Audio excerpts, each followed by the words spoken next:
Hello friends, good morning. Welcome to Adarsh Vidya. Friends, पिछली video में हमने बैंक अकाउंट्स जो चैप्टर है वो स्टार्ट किया था और हमने डिस्कस किया था कि बैंक अकाउंट्स में किस तरह से पीएनएल अकाउंट बनाया जाता है और उसके शेड्यूल किस तरह से बनाए जाते हैं और उनमें कौन सी इंफॉर्मेशन लिखी जाती है। ठीक है, तो आज हम डिस्कस करने वाले हैं बैंक अकाउंट्स में एक पीएनएल अकाउंट के रिलेटेड एक सम देखेंगे। ठीक है, ताकि आपको क्लियर हो जाए कि किस तरह से हमें पीएनएल अकाउंट बनाना है, किस तरह से उसके शेड्यूल बनाए जाते हैं। ठीक है, तो आपकी बुक में दिया गया है एक सम नंबर 32। ओके, सम नंबर 32, पेज नंबर है 261। ओके, और उसमें आपको कहा गया है कि from the following balances of the Radhesh bank limited as on 31st March 2009 prepare profit and loss account form B and schedules 13 to 16। ठीक है, पीएनएल अकाउंट को फॉर्म बी भी कहा जाता है। तो आपको पीएनएल अकाउंट बनाना है और उसके शेड्यूल भी आपको बनाने को कहा गया है कि शेड्यूल नंबर 13 to 16 आपको बनाने हैं। ठीक है, तो सबसे पहले तो बात करें तो आपको किस तरह से इंफॉर्मेशन दी गई है। तो आपको कई सारी इंफॉर्मेशन दी गई है और इनकी सारी की सारी एंट्री आपके शेड्यूल में हो जाएगी। ठीक है, आपको कहा गया है इंटरेस्ट ऑन फिक्स डिपॉजिट है, ऑडिट फीस है, इंटरेस्ट ऑन लोन है, रिपेयर्स ऑफ एसेट्स है, interest on overdraft, interest on current accounts, rebate on bills discount 1/4/2008, credit balance of PNL account 1/4/2008, commission and exchange, salary and allowance, rent of safe deposit vault, rent and taxes paid, sundry incomes, director fees, interest on saving account, share capital, low charges, interest on cash credits, administrative expense, sundry expenses, discount received on bills, interest received on investment, revenue stamps, profit on sale of investment, printing and stationery, depreciation on assets, ये सारी आपको information दी गई। अब इसके ऊपर से आपको पता चलना चाहिए कि कौन सी इन्फॉर्मेशन जो है वो किस शेड्यूल में लिखी जाती है। ठीक है, तो अगर आपको समझ में ना आए तो आप यहाँ पे पहले से ही लिखा हुआ है, किसी स्टूडेंट ने लिखा है कि कौन से शेड्यूल में कौन सी इन्फॉर्मेशन लिखी जाती है। ठीक है, तो आपको पहले अगर याद नहीं रहता है तो आप पेंसिल से या फिर पेन से लिख सकते हैं कि कौन से शेड्यूल में कौन सी इन्फॉर्मेशन आएगी, फिर आपको सिर्फ लिखना ही पड़ता है। ठीक है, और एडिशनल इन्फॉर्मेशन में आपको कहा गया है the balance of rebate on bills discount as on 31st March 2009 is ₹15,000। आपको रिबेट ऑन बिल्स डिस्काउंट की बैलेंस दी गई है 15,000, जो 2009 यानी कि क्लोजिंग बैलेंस दी गई है। ठीक है, फिर आपको कहा गया है transfer ₹2,20,000 for bad debt reserve and make provision for taxation at 50% on net profit. आपको ट्रांसफर करने हैं कितने 2,20,000 फॉर बैड डेब रिजर्व। ठीक है, और प्रोविजन फॉर टैक्सेशन रखना है कितना 50% ऑन नेट प्रॉफिट। ठीक है, नेट प्रॉफिट का हमें 50% प्रोविजन फॉर टैक्सेशन रखना है। फिर कहा गया आपको maintain statutory reserve as per law, यानी कि आपको स्टेचुटरी रिजर्व रखनी है जो भी हम रखेंगे। ठीक है, यहाँ पे आपको कहा गया है, अगर ना कहा गया होता फिर भी हम रखते, करंट ईयर के प्रॉफिट के 20% हमें कंपलसरी रखना ही रखना है स्टेचुटरी रिजर्व। ठीक है, अब इस तरह से अगर आपको कहा गया है कि पीएनएल अकाउंट बनाना है और उसका शेड्यूल बनाना है। ठीक है, तो आपको क्या करना है, सबसे पहले तो ये सारी जो इन्फॉर्मेशन है, ठीक है, वो जिस शेड्यूल में भी लिखी जाती है उस शेड्यूल में आपको लिखनी है। ठीक है, तो यहाँ पे देखिए मैंने ऑलरेडी ये जो पीएनएल अकाउंट का स्टेटमेंट सिर्फ बनाया है। ठीक है, हमने जो आपको समझाया था कि इंटरेस्ट अर्न शेड्यूल नंबर 13 बनेगा, अदर इनकम शेड्यूल नंबर 14 बनेगा, टोटल ए, फिर आता है interest expended schedule number 15, operating expense schedule number 16, provision and contingency इसकी जो भी अमाउंट आएगी वो लिखी जाएगी, total B, profit for current year A minus B करेंगे तो हमें मिलेगा, अगर प्रीवियस ईयर का प्रॉफिट दिया गया है तो यहाँ पे लिखा जाएगा, ये टोटल सी करना है और अप्रोप्रिएशन करना है। वो तो स्टैट्यूटरी रिजर्व हमें रखना ही करंट ईयर के प्रॉफिट का 10%, ठीक है।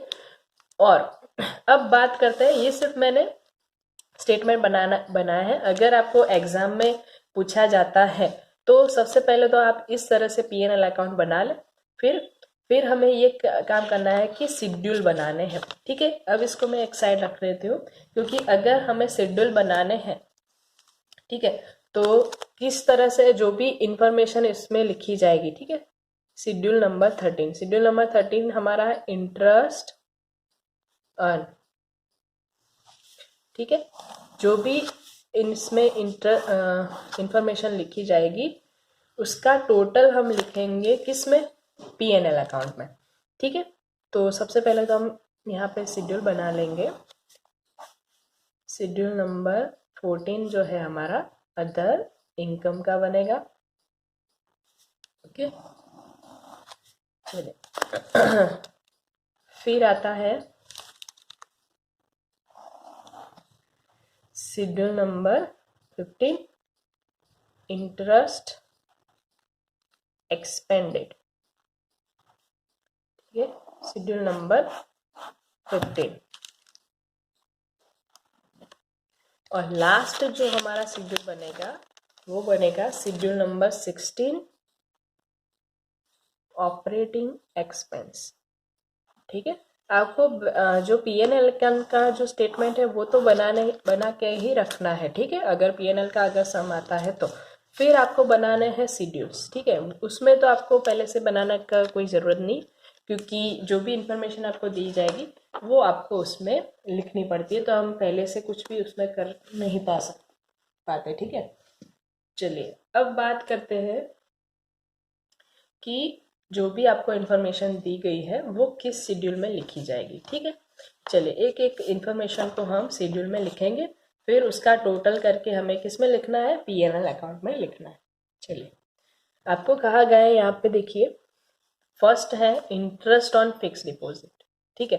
इंटरेस्ट ऑन फिक्स डिपॉजिट यानी कि फिक्स डिपॉजिट पे बैंक को क्या करना पड़ता है, इंटरेस्ट देना पड़ता है, ठीक है। हमने कल भी बात की थी, फिक्स डिपॉजिट है, करंट अकाउंट है, सेविंग अकाउंट है, उसके पर इंटरेस्ट बैंक को देना पड़ता है, ठीक है। तो वो कौन से शेड्यूल में लिखा जाएगा, शेड्यूल नंबर 15 इंटरेस्ट एक्सपेंडेड, ठीक है। तो यहाँ पे लिखेंगे हम इंटरेस्ट ऑन फिक्स डिपॉजिट,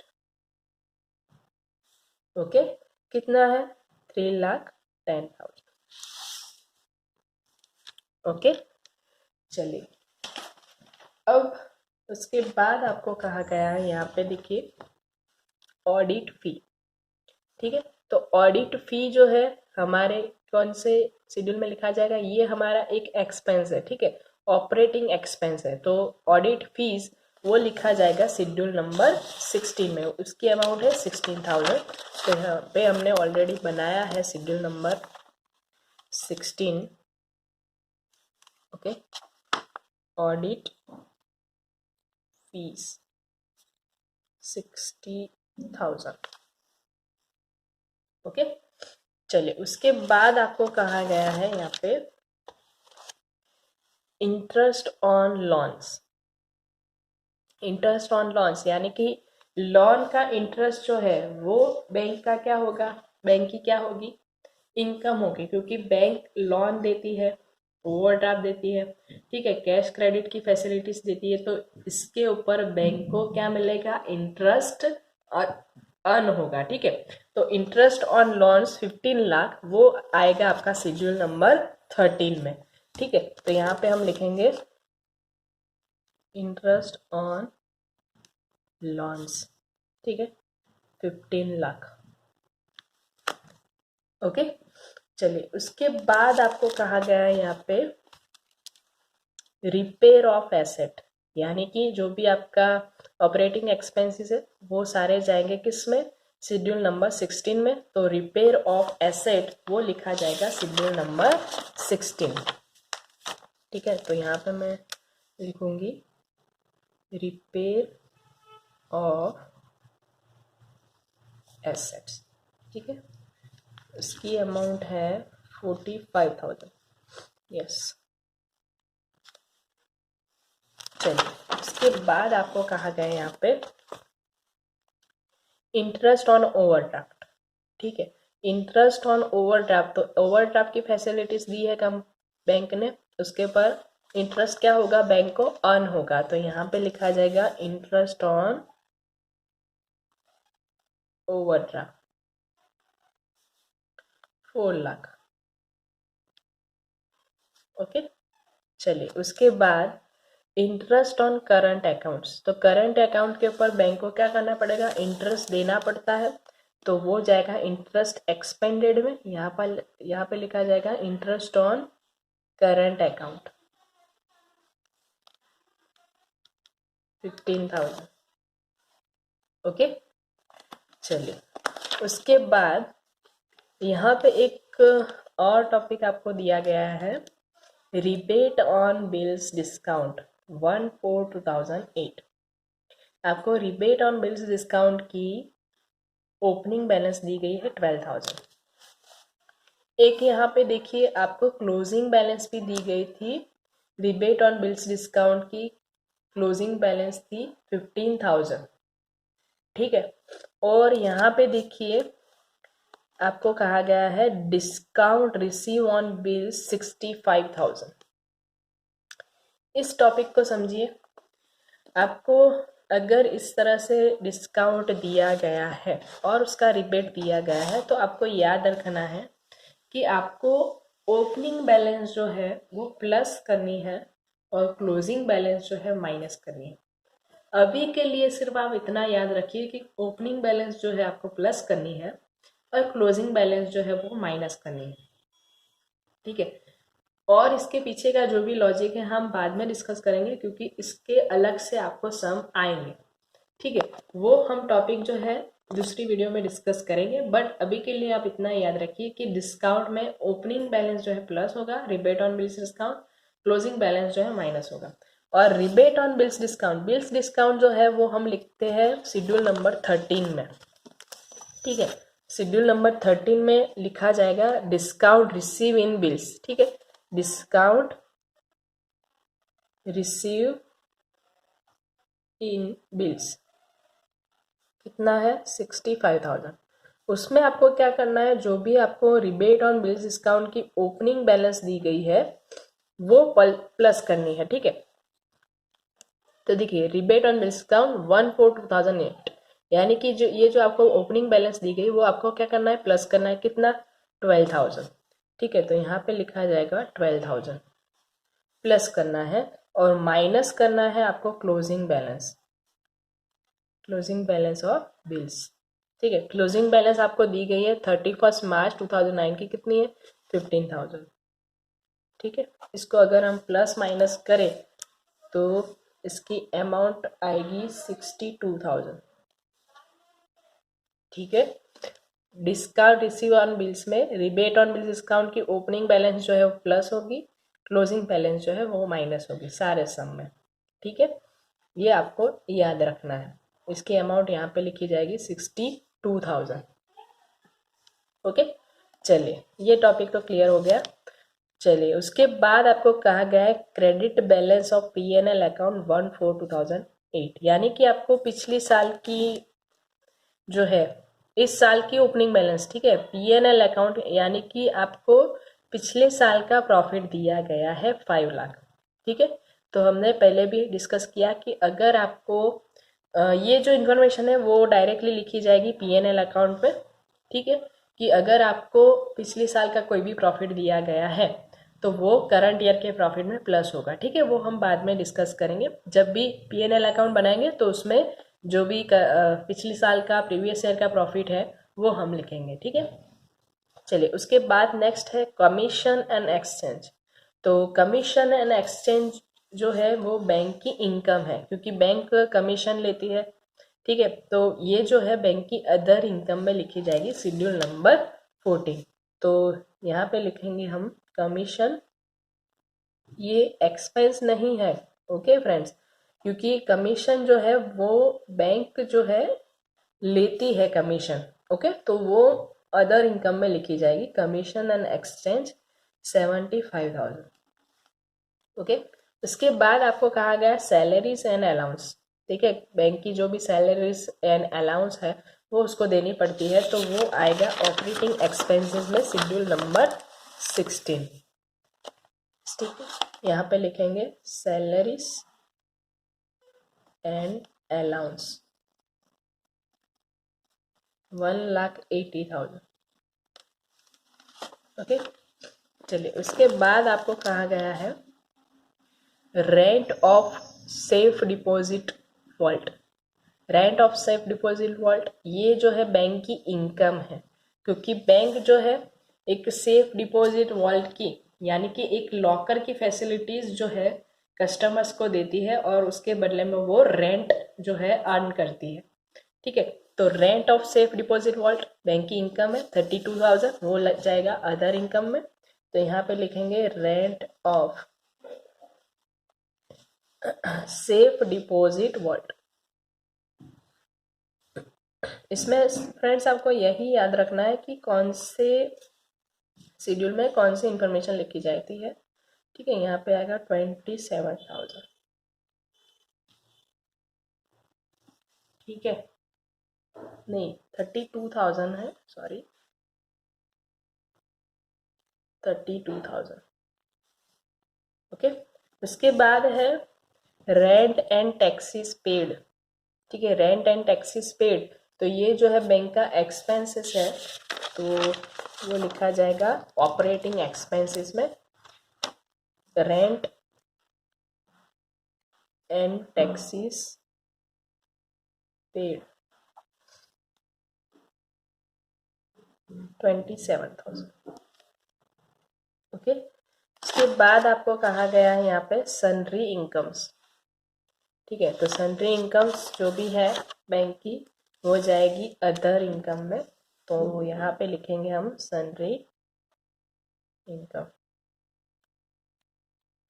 वो है सन्ड्री इनकम्स जो है हमारी कितनी दी गई है आपको,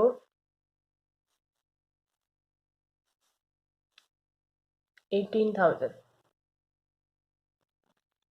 ओके, चलिए उसके बाद आपको दी गई है डायरेक्टर्स फीस। डायरेक्टर फीस जो है हमारी ऑपरेटिंग एक्सपेंस है 65,000, तो वो जाएगा शेड्यूल नंबर 16 में।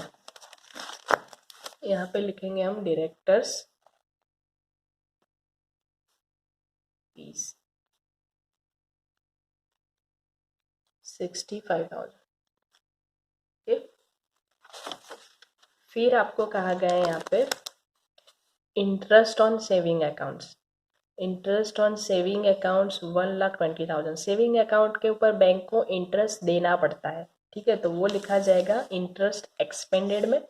यहाँ पे लिखेंगे हम इंटरेस्ट ऑन सेविंग अकाउंट। ठीक है, तो आपको पता चल गया होगा, यहाँ पे देखिए फिक्स एसेट, फिक्स डिपॉजिट है, करंट अकाउंट है, सेविंग अकाउंट है, उसके ऊपर बैंक को इंटरेस्ट पे करना पड़ता है, तो वो लिखा जाएगा शेड्यूल नंबर 15 में इंटरेस्ट एक्सपेंडेड में।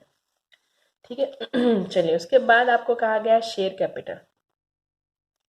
ठीक है, तो शेयर कैपिटल जो है वो जो है हमारा शेड्यूल नंबर 1 में लिखा जाता है। ठीक है, जो आपका P&L अकाउंट में कहीं भी लिखा नहीं जाता। ये जो शेयर कैपिटल है आपकी शेड्यूल नंबर 1 यानी कि बैलेंस शीट की शेड्यूल में लिखा जाता है। यहाँ पे हम कहीं भी इसको इंक्लूड नहीं करेंगे। ठीक है, तो शेयर कैपिटल जो है वो आपका बैलेंस शीट वाला शेड्यूल में लिखा जाता है, P&L में कहीं भी लिखना नहीं है इसको। चलिए इसके बाद है लो चार्जेस। ठीक है, लो चार्जेस जो है वो आपका लिखा जाएगा किसमें, शेड्यूल नंबर 16 में ऑपरेटिंग एक्सपेंस लो चार्जेस। लो चार्जेस आपको कहा गया है यहाँ पे 35,000। ओके, चलिए उसके बाद आपको कहा गया है इंटरेस्ट ऑन कैश क्रेडिट। ठीक है, इंटरेस्ट ऑन कैश क्रेडिट, तो बैंक जो है कैश क्रेडिट की फैसिलिटीज देती है, उसके बदले में इंटरेस्ट जो है वो अर्न करती है, तो यहाँ पे लिखेंगे interest on cash credit 2,50,000। Okay, उसके बाद आपको कहा गया है administrative expense. And sundry expense, ये दोनों एक्सपेंसेस जो है वो हमारे लिखे जाएंगे किसमें, शेड्यूल नंबर 16 में। तो यहाँ पे हम लिखेंगे एडमिनिस्ट्रेटिव एक्सपेंस 90,000, सन्ड्री एक्सपेंस 23,000। ठीक है। उसके बाद डिस्काउंट रिसीव इन बिल्स, इसकी एंट्री हमने कर ली है। इंटरेस्ट रिसीव ऑन इन्वेस्टमेंट, ठीक है, इन्वेस्टमेंट के ऊपर आपको इंटरेस्ट रिसीव हुआ है तो वो हो जाएगा, यानी कि आपने इंटरेस्ट अर्न किया है, तो इंटरेस्ट अर्न किया है तो वो किस में लिखा जाएगा, शेड्यूल नंबर 13 में। तो यहाँ पे लिखेंगे इंटरेस्ट ऑन इन्वेस्टमेंट। याद रखिए इन्वेस्टमेंट जो invest sale profit of sale of investment जो है, ठीक है, प्रॉफिट अगर होता है तो हम शेड्यूल नंबर 14 में लिखेंगे अदर इनकम में, ठीक है। बट अगर इंटरेस्ट दिया गया है इन्वेस्टमेंट का तो वो लिखा जाएगा शेड्यूल नंबर 13 में। फिर आता है, आपको कहा गया है रेवेन्यू स्टैम्प, तो रेवेन्यू स्टैम्प जो है वो हमारा शेड्यूल नंबर 16 में लिखा जाएगा ऑपरेटिंग एक्सपेंस, रेवेन्यू स्टैम्प, और वो है 2000। उसके बाद आपको कहा गया है, देखिए, profit on sale of investment, printing and stationery and depreciation on asset, ठीक है। Printing and stationery and depreciation on asset ये दोनों जो है शेड्यूल नंबर 16 में लिखे जाएंगे। Profit on sale of investment वो जाएगा आपका शेड्यूल नंबर 14 में। तो 16 वाली जो भी इंफॉर्मेशन है वो पहले हम यहाँ पे लिख लेंगे, फिर 14 में लिखेंगे, ठीक है। तो printing and stationery 3000, depreciation on asset 3,30,000, ठीक है। और बीच में एक आपकी इंफॉर्मेशन यहाँ पे रह गई है, कौन सी, profit on sale of investment, वो हम लिखेंगे शेड्यूल नंबर 14 में, profit on sale of investment 20,000, ठीक है। तो देखिए इस तरह से आपको जो भी इंफॉर्मेशन दी गई है वो जिस भी शेड्यूल में लिखी जाती है, जिस भी शेड्यूल में आएगी इंफॉर्मेशन, वो आपको पता होना चाहिए, ठीक है। अगर आपको यही समझ में नहीं आ रहा कि कौन से शेड्यूल में लिखी जाती है तो आपका आंसर जो है वो गलत आएगा, ठीक है। चलिए अब हमें क्या करना है कि सारे शेड्यूल को हमें क्लोज करना है, ठीक है, यानी कि सारे शेड्यूल का हमें टोटल करना है, और ये जो टोटल है वो हम डायरेक्टली लिखेंगे किसमें, P&L अकाउंट में, ठीक है। तो सबसे पहले तो शेड्यूल नंबर 13 को अगर हम क्लोज करें तो कितना टोटल निकल के आता है, तो देखते हैं 15,4 यानी कि 19 लाख प्लस 2,50,000 62,000 एंड 68,000, इसका टोटल आएगा 22,80,000, ठीक है। चलिए इसका टोटल हम करेंगे तो 75,000 32,000 15,000 एंड 20,000 1,45,000। शेड्यूल नंबर 15 का टोटल करेंगे तो 3,10,000 प्लस 15,000 प्लस 1,20,000, इसका टोटल आएगा 4,45,000, ठीक है। शेड्यूल नंबर 16 का टोटल करें तो कितना निकल के आता है, देखते हैं। शेड्यूल नंबर 16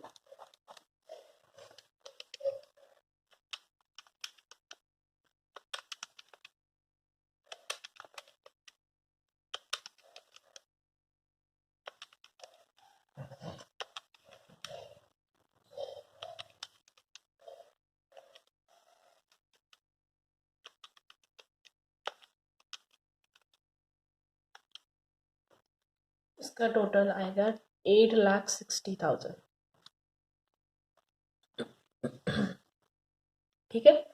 अब ये सारे शेड्यूल बन जाने के बाद आपको करना है कि आपने जो ये पहले P&L अकाउंट बनाया था उसमें सारे टोटल आपको लिखने हैं, ठीक है। तो देखिए यहाँ पे हम लिखेंगे इंटरेस्ट अर्न, ठीक है, आपका शेड्यूल नंबर 13 का जो टोटल था वो कितना था, 22,80,000। ठीक है, चलिए शेड्यूल नंबर 14 का आपका टोटल था 1,45,000, तो ये यहाँ पे लिखा जाएगा। शेड्यूल नंबर 15 का टोटल जो था 4,45,000, तो वो भी यहाँ पे लिखा जाएगा। शेड्यूल नंबर 16 का 8,60,000, ये भी यहाँ पे लिखा जाएगा।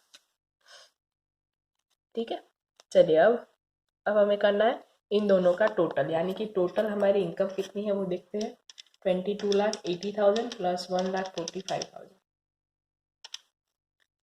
24,25,000। ठीक है, चलिए अब टोटल बी करने से पहले हम देखेंगे प्रोविजंस एंड कंटीजेंसी क्या है, यानी कि हमें कौन सी प्रोविजंस रखनी है। ठीक है, तो यहाँ पे देखिए आपको प्रोविज़न के बारे में कहा गया था, उसकी कैलकुलेशन हम अलग से बताएंगे। यहाँ पे आपको प्रोविजंस, ठीक है, तो प्रोविजंस के बारे में आपको यहाँ पे देखिए कहा गया था कि आपको प्रोविज़न क्या रखनी है। तो देखिए आपके प्रोविज़न में कहा गया है transfer ₹2,20,000 for bad debt reserves and make provision for taxation at 50% on net profit. ठीक है, आपको बैड डेट रिजर्व भी रखनी है 2,20,000 एंड नेट प्रॉफिट की हमें प्रोविजन कितनी रखनी है, 50%। ठीक है, तो देखिए सबसे पहले तो हम बात करें कि आपको नेट प्रॉफिट की प्रोविजन कितनी रखनी है, 50% प्रोविजन फॉर टैक्सेशन। तो इसका मतलब ये हुआ कि हमें सबसे पहले फाइंड आउट करना पड़ेगा नेट प्रॉफिट। अब नेट प्रॉफिट हमें किस तरह से मिलता है। ठीक है, नेट प्रॉफिट का मतलब क्या होता है, total income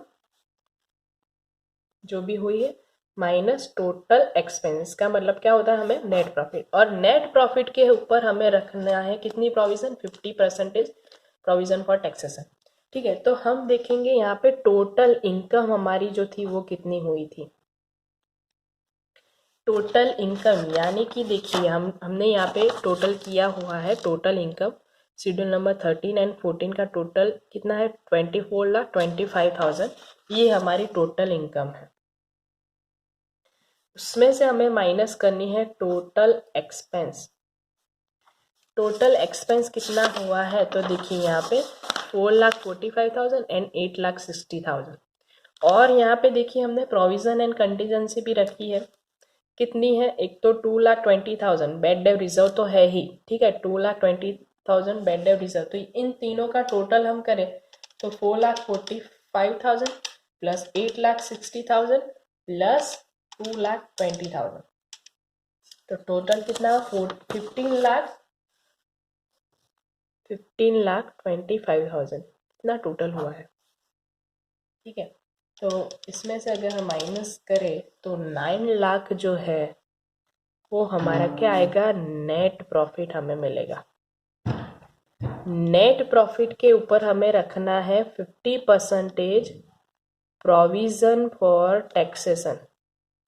provision for tax कितना, नेट प्रॉफिट का 50% यानी कि 4,50,000। ये हमारी क्या हुई, प्रोविजन फॉर टैक्स। ठीक है, बट उसके लिए हमें सबसे पहले फाइंड आउट करना पड़ता है नेट प्रॉफिट। और नेट प्रॉफिट हमें किस तरह से मिलता है, total income minus total expense, और इसमें बैड डेट रिजर्व भी आपको इंक्लूड करना है। ठीक है, नेट प्रॉफिट मिलेगा और नेट प्रॉफिट में हमें कितनी प्रोविजन रखनी है, 50% यानी कि 4,50,000। ठीक है, ये हमारी हुई प्रोविजन फॉर टैक्सेशन। अब बात करते हैं कि यहाँ पे आपको प्रोविजन एंड कंटीजेंसी कितनी लिखी जाएगी। तो देखिए 2,20,000 तो हमारी बैड डेट रिजर्व तो थी। ठीक है, और एक और प्रोविजन फॉर टैक्सेशन कितनी है, 4,50,000। ठीक है, तो टोटल हमारी प्रोविजन जो है वो कितनी लिखी जाएगी, 6,60,000। ये आपको याद रखना है। ठीक ठीक है, जो भी प्रोविजंस है, ठीक है, जो भी प्रोविजन है, बैड डेट रिजर्व है, प्रोविजन फॉर टैक्सेशन है, तो वो सारी प्रोविजन जो है यहाँ पे लिखी जाती है। ठीक है, एक तो हमें प्रोविजन बैड डेट रिजर्व यहाँ पे है ही। ठीक है, और एक प्रोविजन हमारी इंक्लूड हुई है क्या, प्रोविजन फॉर टैक्सेशन, तो दोनों यहाँ पे लिखी जाएगी। इन तीनों का टोटल हम निकाले तो कितना निकलेगा, तो 4,00,000 45,000 प्लस 8,60,000 प्लस 6,70,000, इसका टोटल निकलेगा 19,75,000। और ए माइनस बी करें तो हमें यहाँ पे करंट ईयर का प्रॉफिट मिलेगा 4,50,000। ठीक है, 24,25,000 माइनस 19,75,000, करंट ईयर का प्रॉफिट मिलेगा 4,50,000। अगर आपको प्रीवियस ईयर का कोई प्रॉफिट दिया गया है तो इसमें ऐड होगा। तो हमने पहले भी बात की थी, यहाँ पे देखिए आपका प्रीवियस ईयर की बैलेंस दी गई है। देखिए credit balance of P&L account 142,008 5 lakh. ठीक है, आपको पिछली साल का प्रॉफिट भी दिया गया है 5 लाख, तो यहाँ पे ऐड हो जाएगा 5 लाख। टोटल सी कितना निकल के आता है, सी यानी कि 4,50,000 प्लस 5 लाख। ठीक है, टोटल सी जो है हमारा 9,50,000। Total C and D same होना चाहिए। ठीक है, तो यहाँ पे भी हम लिख लेंगे 9,50,000। ठीक है, बाकी की जो भी बैलेंस होगी वो बैलेंस शीट में जाएगी। ठीक है, बट यहाँ पे दोनों का टोटल हमें लिखना है।